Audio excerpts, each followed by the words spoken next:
C'était comme une bombe, un bruit horrible et sourd. À la barre, les témoins survivants de l'accident décrivent ce moment où leur vie a basculé en même temps que le balcon de l'appartement de leurs amis. En haut, on ressent l'air froid qui rentre dans l'appartement. En bas, c'est un nuage de poussière et un amas de béton.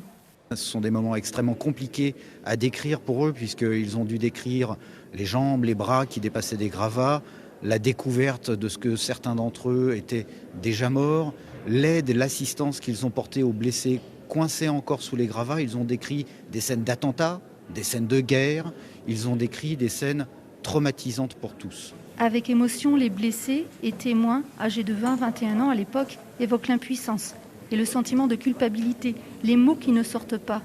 Une prise de parole difficile, mais nécessaire à leur reconstruction.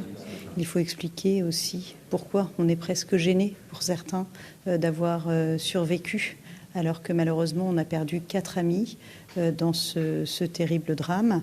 Et il est important aujourd'hui de venir porter à la connaissance du tribunal, mais aussi à la connaissance, il ne faut pas l'oublier, des prévenus qui sont dans le box, qui doivent entendre ce qui s'est passé et qui doivent entendre également la souffrance des parties.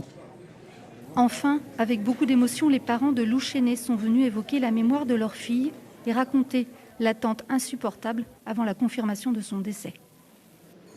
Reste des questions que tous se posent depuis 5 ans et demi. Comment ce balcon a pu tomber ? L'audition des experts à partir de demain devrait leur apporter une partie des réponses.